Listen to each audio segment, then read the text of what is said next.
Hi, Sharat. Hi, Sheba. So wonderful to see you. Welcome to SoulBrews with Sheba, and I'm so delighted to have you here in Coffee and Soul. Thank you, Sheba. It's absolutely pleasure to have you and joining your, Soul Brew program. No, I think more than that, and getting back connecting with you after many, many years was about 96 when we met last, That's right. and it's almost 24 years. Yeah. Amazing. And we worked together in Levi's. We were the startup team for Levi's in India. It's such a delight to connect with you on so many different levels. And I know that you've done a lot since then. I'm really excited about exploring your journey with you. So No, thank you so much for making the time, Sharat. no, absolutely pleasure. It suits very well as I've taken the rest of the 2 weeks off to spend some time with my daughter, Right. and I was busy, taking her for bicycling this morning, Wow. and trying to put up the Christmas tree for her. Right. And she's going to invite some of her friends for the Secret Santa. So I've been trying to help her to get those things arranged actually. Wonderful. This is family time. Absolutely. Yeah. Absolutely. Sharat, you have your cup of coffee with you? Yes, I do. Okay. And Yeah. it is a Yeah. Levi's cup. Look at Yeah. that. Yeah. Can you remember this cup when it was given? Was it after the first year? Le- Absolutely, yes. It was Levi's in anniversary. '95. It was in 95. '95, That's and right. I'm still. And there were two cups given to every employee at Levi Strauss in India. Right. I have moved about what 6, 7 countries in the last 25 years, but Right. but this is one thing which I personally take care to pack myself Wonderful. and make sure I level them as one of the most important thing for me. Isn't So that so amazing? the packers don't mess it up. Lovely. I'm so happy to cheers, Sharat. It's a delight Thank to you. have you here. Cheers. Cheers to life. Cheers. Thank you to life. Mm, good. All right. Sharat, can I ask you to hold this cup of coffee in between your palms? And just hold it, and if you can just Yeah. sit back, close your eyes and sit back, and just relax. Breathe and relax. And just think of any image that comes to your mind. I don't know what flashes before you. What do you see? Look, I see myself back probably in the class, maybe class 7 or 8, not exactly, but around that time, back in Rourkela. Hmm. It's a very small, city, and in Odisha, and popularly known for the steel city, the Right, steel plant, right, right, right, and that place still remains, the most favorite place for me. And right, despite I visited more than 60 countries, right, in the last 25 years. right, But that, I mean, whenever I try to either meditate or try to imagine anything, for whatever reason, my eye camera goes back to my the city of Kerala. Yeah. And what does that mean to you? What does it mean for you, Sharat? Yeah. I think there are few things, when I uh, first I think when I reflect myself, after about leaving 6, 7 countries, traveled to about more than 60 countries, interacted with probably, more than 20, 25 different, languages, culture, people. And I just started to ask myself, is just me getting accustomed to any new places, new culture? Is it just by, happening as it is? Hmm. Then I asked myself, the town that I grew up, Hmm. though it's in Odisha, it is a still city, and it's a very cosmopolitan city, Correct. you know. And if you look at my immediate neighbor was Hmm. from UP, Hmm. and the next neighbor was from Kerala, Right. and then in the street that we used to live, there are about probably 6 to 8 different states people live there, Correct. and Correct. then we've all grown up in that city. And even though Odisha is just, Rourkela is in Odisha, and the default language is Odia, but we never spoke Odia. Even Right. between two Odias, we speak Hindi, for Right. example. Right. Right. This whole bringing up in a cosmopolitan town, respect to each other's culture, value, food, festival, like, the third house was a Muslim house, and then we go to their house for the Eid, and getting Eid from them. So I think when I realized, probably that's what probably has made me grow up as a kid, and then hence when I go to a new country, new culture, for me getting accustomed to, and then quickly getting me to used to that new place, has probably it has been there how I was raised. Basically. Amazing. Because India itself is so multicultural within our country itself. And the fact that you had this exposure and experience at such an early age, as you're saying, it probably shaped up how you deal with different people in any case. Is that correct? Would you agree? Yeah, absolutely. I think if I look at my just opposite to my house was a Kerala family from Kerala. Correct. His parents would speak Malayalam, but the kids don't speak Malayalam. Yeah. They either speak Hindi or Odia, and their parents would eat most of the Keralite food. Right. But whereas my friend would come and eat in my house the typical Odia cuisine, for example. Correct. Correct. Therefore, how we have how I've grown and been exposed to different things, and then bringing up that as part of the life. Right. Has probably helped. Either I go to Ghana to sit down for a meal where I see a strachi instead of a rice, or if I go to Japan where you try to enjoy the green tea, or if you go to Europe, or you go to China. So naturally that has come to me without a big struggle. Let's put it this way. Hey, that's amazing, and what a memory to go back to, and what a memory to bring up, to say how you got trained at such an early age to appreciate diversity and different cultures. So, a little more about exploring this further. Yours has been a very interesting journey and a very interesting life. Now, I met you only when we were working together in Levi's, but there's so much before and so much after. So love to hear a little bit. What's your journey been like? The highs, the lows, some of your strong defining moments. Take me through that. Yeah. I think a lot goes back to me as a child when I was growing up. As I said, when I was in Dorkela, being a small city, and because there was no direct flight, right. And the newspaper used to only come after 2 days. Yeah. And when I was I remember still my elder brother who used to love English, and he used to get the Statesman newspaper, comes from Calcutta, where most of the local people would read the Odia newspaper, and he was getting the Statesman.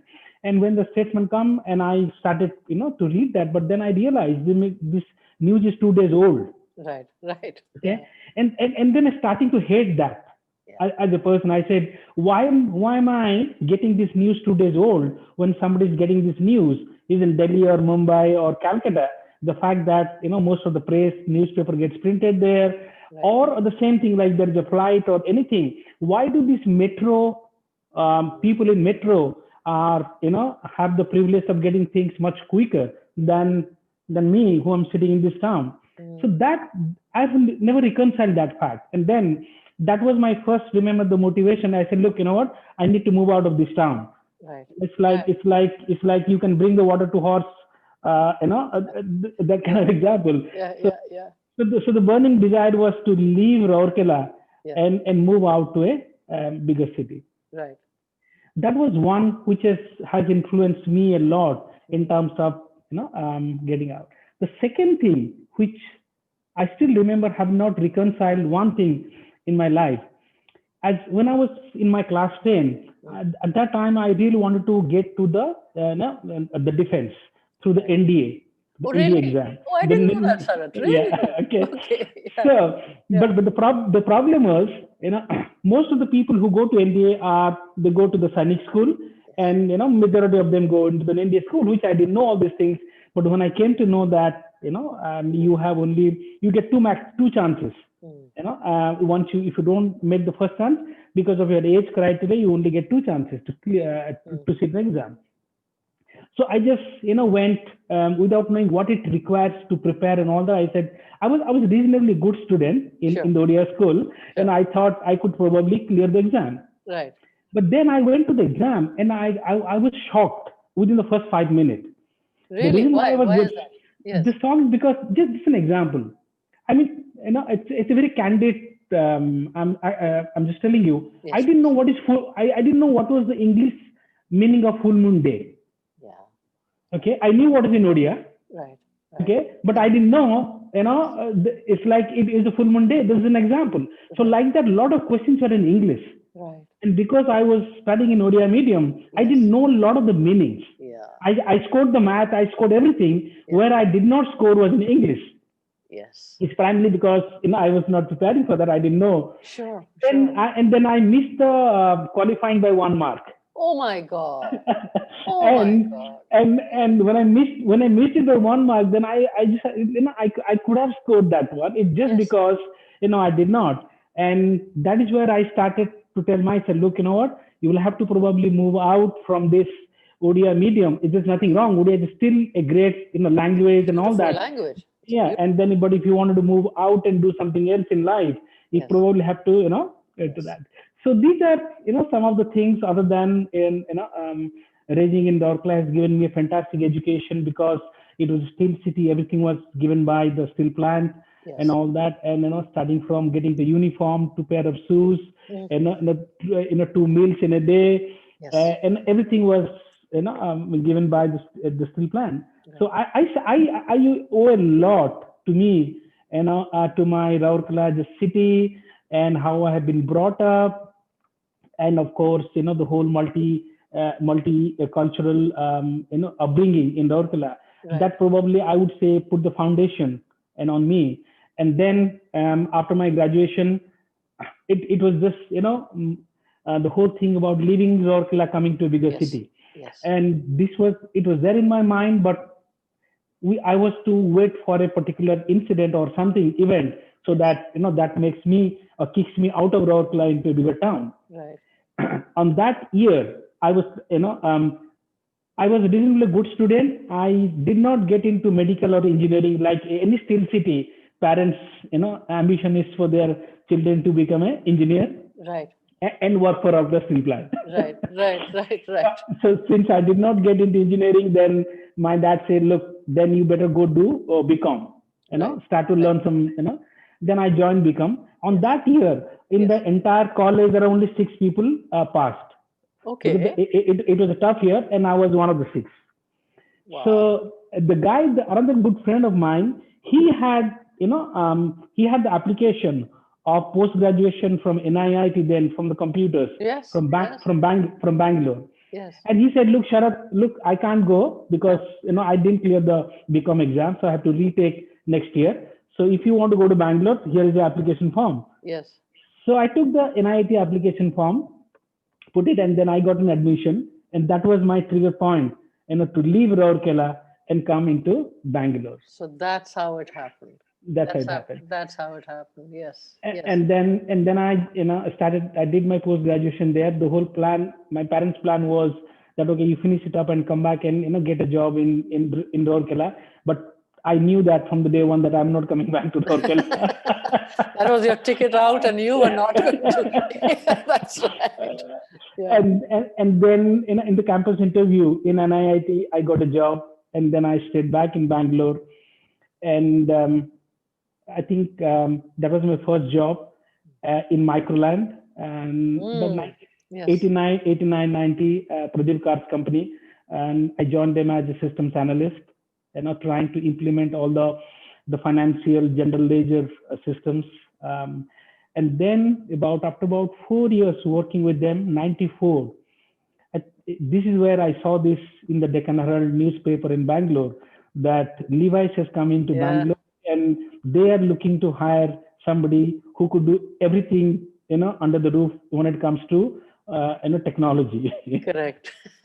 And I was very young at that time. I said I will give it a try. Yes. Because I knew I was a big fan of Levi's.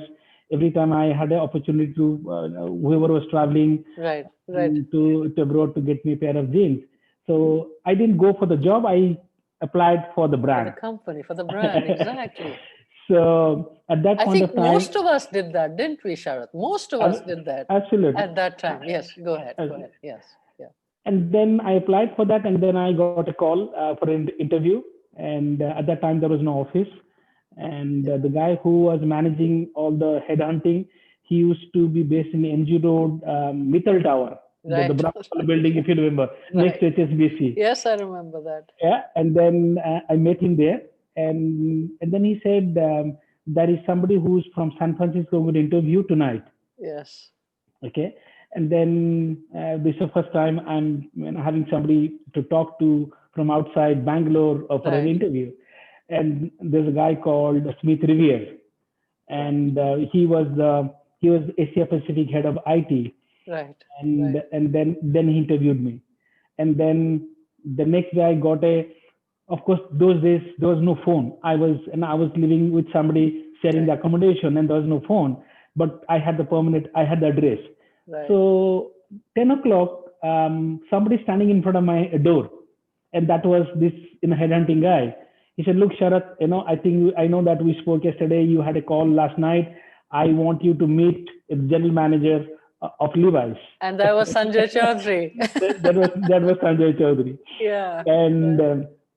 And then Sanjay was staying at Uberoy Hotel at that time because there was no office and all that. Then I met Sanjay, and then after I met Sanjay, then I had another interview. The final interview was with Dan Lackey, who was in Singapore at that point of time, and then I had a conversation. Then about 3 days later, I was again contacted and asking that this guy is in Bangalore. He wants to meet you. So then I met, and I still remember Dan Lackey. I said, the software that you have, during the interview, they told me, the software they have selected, it's called the Sunsoft, the ERP system. Yes. And it was offered by Visage system in India. Right. I said, and I was implementing that in my previous, in the microland. Right. So I said, this is the wrong software that you have selected for Levi. Right. Who asked you and why did you select this software? So I then realized after joining, they had already known that. Right. And when I asked Dan, after about 6 months, he said, Sharat, you're the only guy who told us in our face that is the wrong software that you have bought. That is amazing. That is amazing. Yes.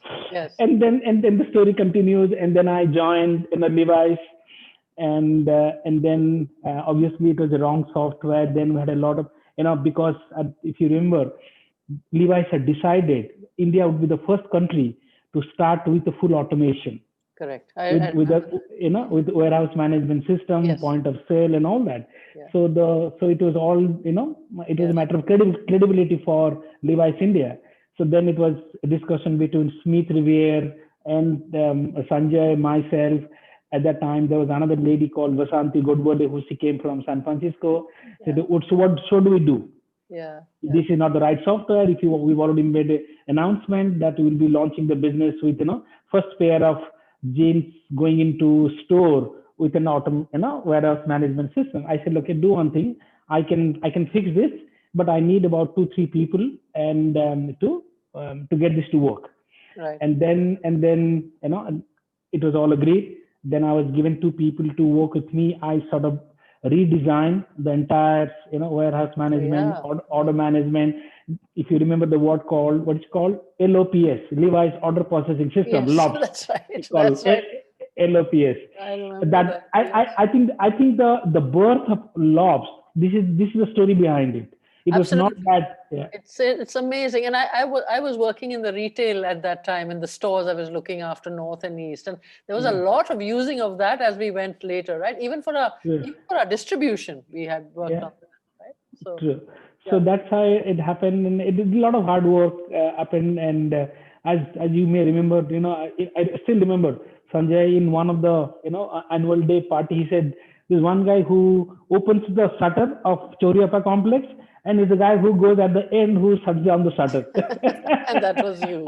and the reason was we've been trying to on a war footing. We're trying to develop that. There's a lot of support from Raj, who was the CFO. Of course. And because of the whole financing thing, and then Mohan from later on he came in for the warehouse. Right.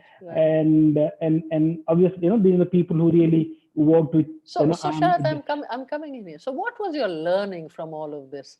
this young boy from Rourkela with stars in his eyes and a big dream that I have to get out and do something, where I have access to what is current today. That's what I'm picking up, instead of it being, I don't want to be in the, at the end of something. I want to be at the edge, literally. And that's what I'm picking up from what would you say right now as you think about him? I think there's always been one thing which was there even then, it's even there today now. This is something which I'm a very strategic by nature. Correct. I always wanting to be one step ahead in terms of thinking and kind of doing any other things. If you remember, India, when we're trying to do all these things with Levi's, we are the first company in India to do a fiber optic lease line from Singapore to Singapore office to Bangalore office. Yes. And in those days, getting anything done through the DOT, through the BSNL, it was a nightmare. Right. You wouldn't, if you don't look after those staff, on the facilitation, as they call it as, and as a Levi's policy was, they would never entertain anything. It was against the ethics of the business. Right. And I remember, I said, okay, I had a lot of discussion with Raj at that point of time. He said, look, Sarat, that is company's values and there's nothing we can do about it. Either we, have the lease line or we don't have the lease line. Right. Right. I said, look, I'm not going to, accept that we're going to drop the lease line. I'm going to have the lease line. So how do I look after this poor, DOT telecom guy who is critical to make sure this, connection is on to Choriapa complex to the nearest junction box. Then I found a way. Then I spoke to Kshitija and I said, look, what do you do, for example, your samples? And Kshitija at that time was the brand manager. Yeah. So she was a brand manager. And then I said, okay, when you do your samples, obviously we go do your roadshow and all that.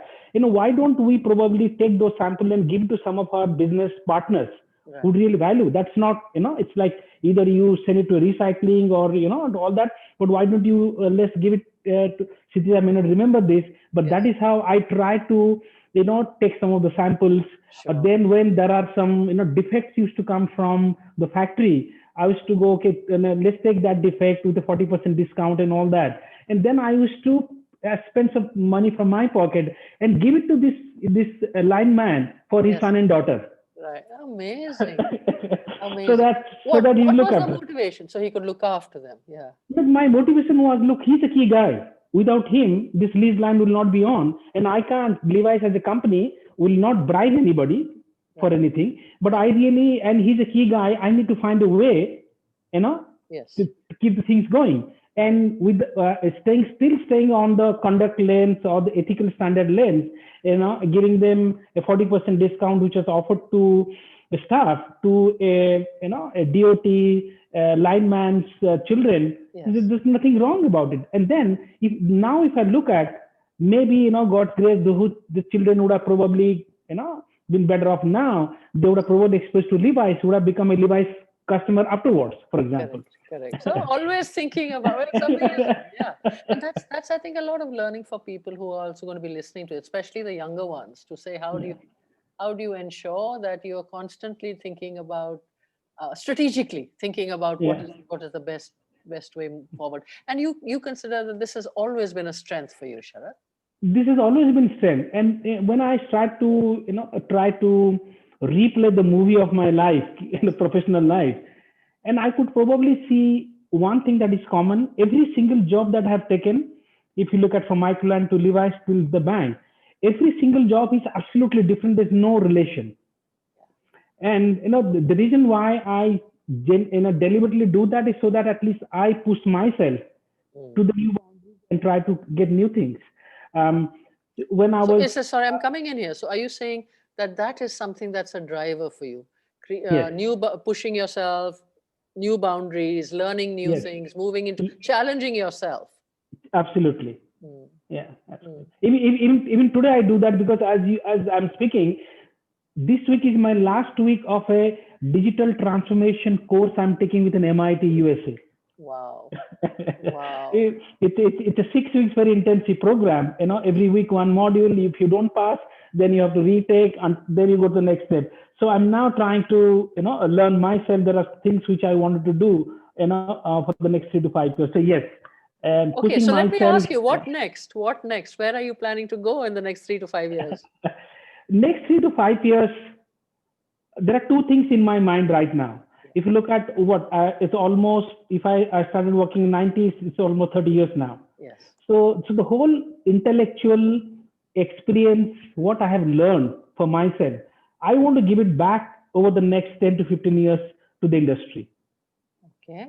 What I mean give back means either I go back, start do mentoring some of the people. If you look at my LinkedIn, almost every week I accept about 5 to 6 kids from the college who wants to do mentoring, for example. Fantastic. And mentoring is not about developing you as a leader, it's about any other things. So number one, I wanted to give it back. And are you giving back to Orissa as well? Are you giving back to yes. There is a lot there is a lot happening back into the Orissa, which is we are now trying to, apart from my normal professional life, I also spend a lot of time in developing the culture, language of Odisha and promoting them back into ASEAN countries. So fabulous. Yeah? So fabulous. Because Orissa, there's so much there. Beauty, culture, dance. Yes. Yeah. We're trying to get a MOU signed with the Odisha government, and whether they can send some of the Odissi dance teacher, or into Thailand, or send a tabla or harmonium teacher to Japan, where somebody they can learn, the Japanese can learn about tabla and harmonium and try to do a fusion music over there. So that is my and when you ask me what are you doing for Odisha, this is my passion now to promote Odisha culture and language back into Fantastic.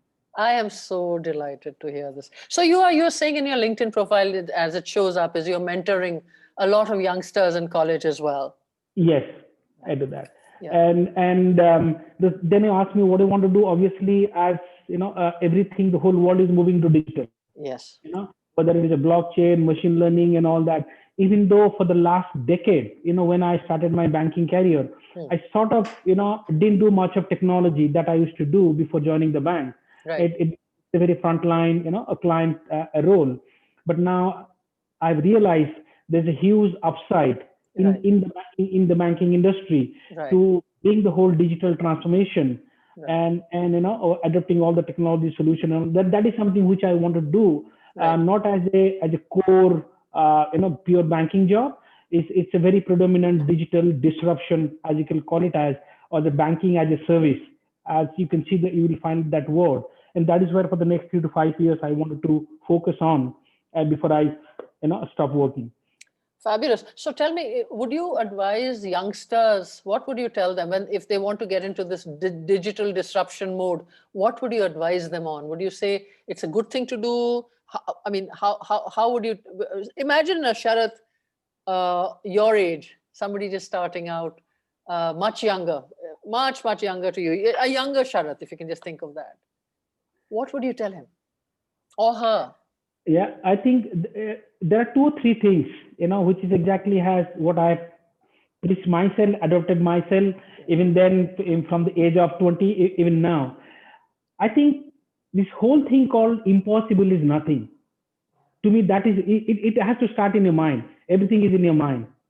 And impossible is nothing, that everything, in professional world you can do. Okay. The second thing is, do not be afraid of your failures. In fact, the more mistakes you make, the better you get into that. Okay. And the third thing, obviously, I would say is that, you have to chase your dream. Yeah. You have to make sure that your dream is always, front and center of you, and whatever you do, and, maybe once in every quarter, you need to ask yourself, whatever you have done in the last quarter, how that fits into your dream, what you're doing. If you feel that, no, I'm okay, okay, maybe one quarter you probably don't do much, next quarter you make it up. But if you feel that you were completely digressing and doing something very different in 2 quarters, as call it as, then you have to really ask yourself, what exactly are you doing? So I think,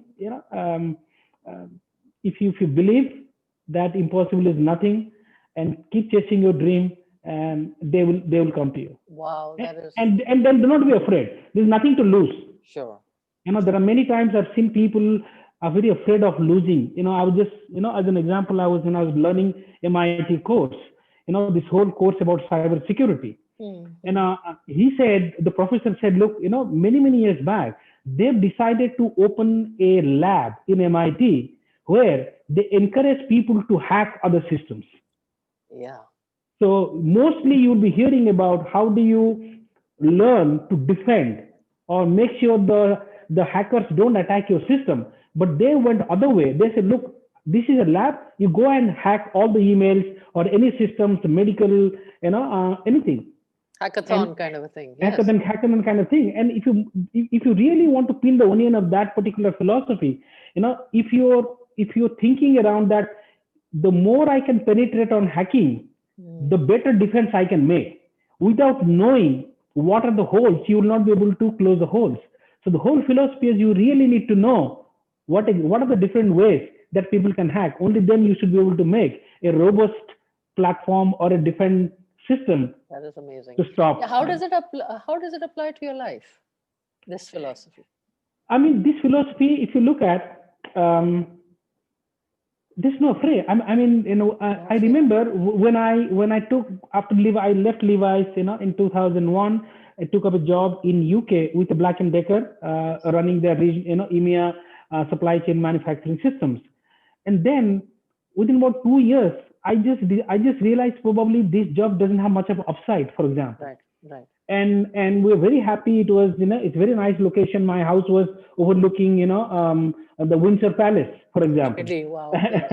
and then suddenly this whole opportunity came in Adidas. It's a small village, middle of nowhere in Bavaria, southern Bavaria. Amazing. It's only 1,000 people live in that village. But the role was to have a global supply chain manufacturing person. They were looking somebody who can transform the German brand and to a international brand. So they were hiring a lot of people. Right. And then when I had a discussion with the hiring manager said, look, you know what? Before we interview you, why don't you come over to this town? Then we'll discuss. Yeah. Then I didn't realize, I was wondering, why is he asking me to come to the town before even he's asking, what are your qualifications are? Yeah. Then I, and went to this small town called Herzogenaurach, which is in Nuremberg. Yes. As soon as I landed, the next morning, I realized why he has invited me to that, place, because he was not sure whether I would be moving from, London, outside London, into Herzogenaurach, which is a very small village. Right. And I said, you've done the right thing asking me here. And I took a tour. He gave me his car, and his wife took us around of that village, around that. Yeah. And I just fell in love with that, greenery. Sure. And I said, look, I'm up for this job. And then we discussed and all that. It worked out, and I moved. Yeah. So if you look at, never be, if you have a comfortable, cushy job outside London, Windsor, everything is hunky-dory, and then all of a sudden, you leave everything and pack your bags to go to a village with 1,000 people, you need to have some courage in terms of leaving your side, to do that. And I was ready for that. The only upside for me was, I just said, it was a global role.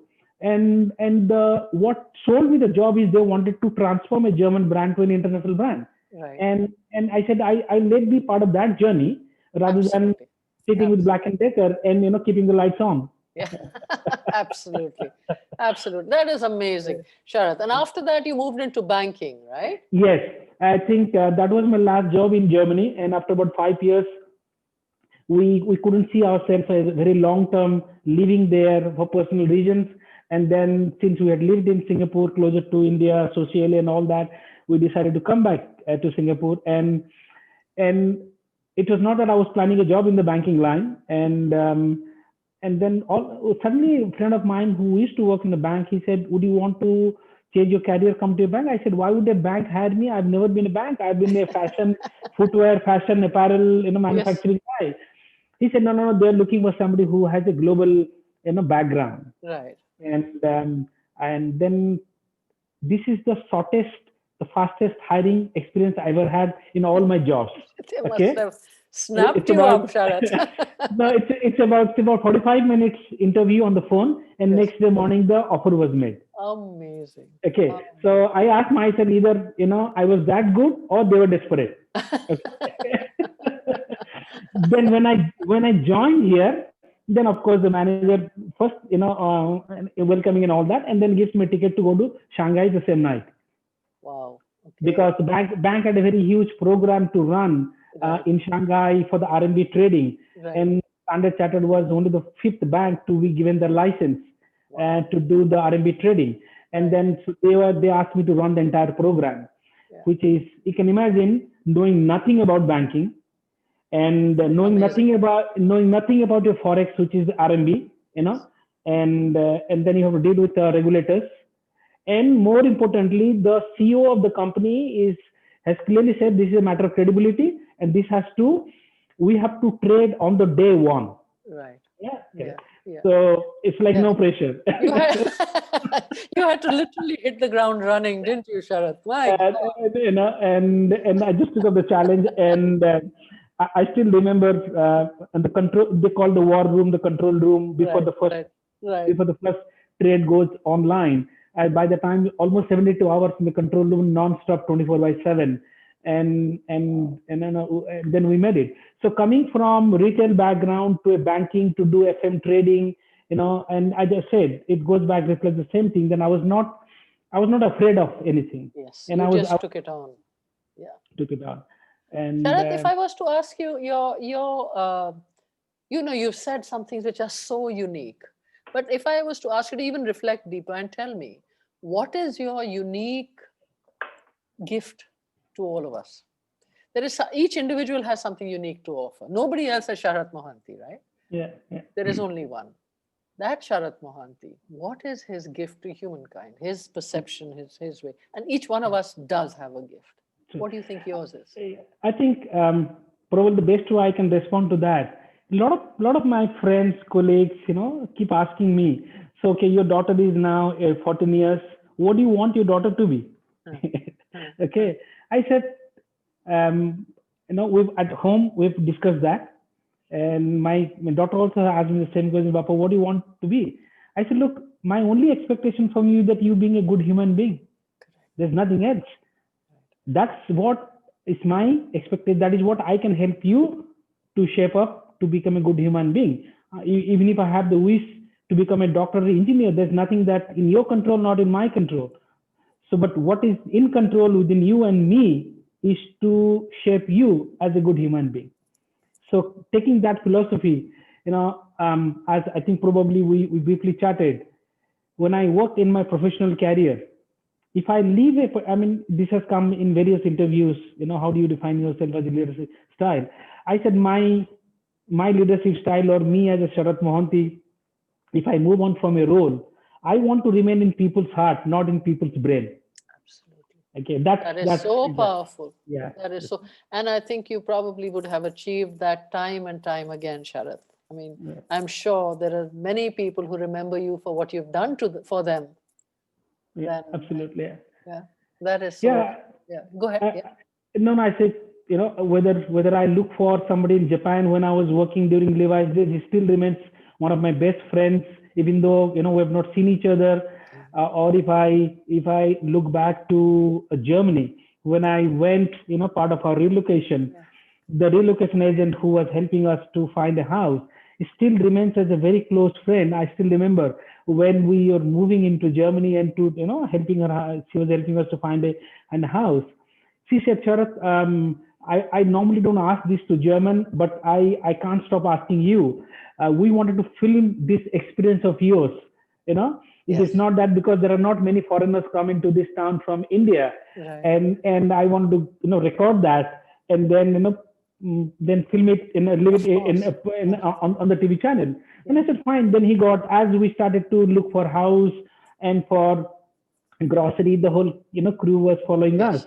And then doing because it's a very peak winter, and then with finding the house that we liked, I saw a lot of rats were moving outside in the garden, and I was very excited looking at that, and they have recorded that.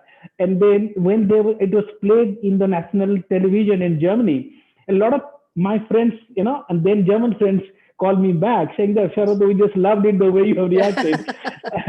so it, I mean, and then the bosses that I worked for, whether it was Farooq Siddiqui, whether it was Russell Graham, I think most of the bosses that I've and had the same thing, we've always, whether it's a Smith Revere or Sanjay, at Levi's, we just made a connection. Yes. We just made a connection, and at the heart, and then the brain. The brain is anyway given by default, as part of your job, you do it. But it takes time to, connect it to at that level. Sharat, thank you so much for this wonderful conversation, and for sharing so much of what makes you you, and also all the inputs that you've shared, the gems, the little nuggets for the people who are just starting out. Is there anything else you'd like to say before we close out? No, absolutely. I mean, anybody, this one thing which I probably forgot to tell, when I was growing up as a kid, there was always, because I was very good at history. Okay, I've always scored, the highest until my 12th standard. There's one thing which stuck as a big impact in my mind is that the various rulers coming and ruling you as in a country, right? We've seen from from Genghis Khan to all the Mughals to the English to Portuguese and all that. Yes. So when I was reading myself, I asked myself, why can't I be on the other side? Why can't I be going and ruling not in the sense of sense of what the other thing is like in the intellectual and in the professional capacity. And that has been a strong, I would say, pillar of my drive, motivation. If you look at, the Levi's job, in India, then I went to do the Australia job in Adelaide. Then I think I was done in 2 years. I said, I want to do Asia Pacific. From Asia Pacific, went to Europe to run, Middle East, and then Africa. So this whole aspect of me as a burning desire to sort of, do something on a global basis. And be the expert instead of the other way. Am I correct in understanding? Absolutely, yes. Wonderful, Sharat. I mean, the fact that you made it happen, this is really a story of someone who's kind of desired, dreamt really big, and went out and achieved that dream. And now there is so much in terms of giving back that you're doing. So it's not stopping there. It's also giving back, which is such a strong part of it. Sharat, what a beautiful journey.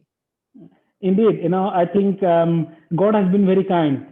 God has been very kind, and I've had fantastic and extreme, supportive wife, Geeta, and otherwise without her support, moving, every time I've got a better role or job and to move to another region or another country, she would just say, yes, let's pack up and go, because she feels that probably you're chasing your dream, and let me be the catalyst. Amazing. Yeah. Sharat, thank you so much for your time. It's been a great conversation, and I'm really honored that we are having the Soul Brew together. Takes me back to the times that we had together when we were all so young in Levi's. Yes, and so absolutely.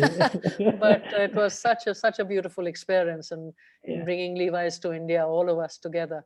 And I'm so delighted that I'm speaking with you again today. And thank you so much for this wonderful conversation. No, Shiva, absolutely. It has made me nostalgic. I can still feel in my mind the Levi story of Chiripa complex, on the floor. Normally I come very early in the morning when I see you coming into the office, getting into your cubicles and all that. Yes, I know. So no, it's been absolutely a great journey. It's been a great journey, and I'm sure we'll continue to meet and talk. I hope so. Sharat, and I look forward to it. Thank you so much for your time. Thank you, Shiva. Thank you. Take care.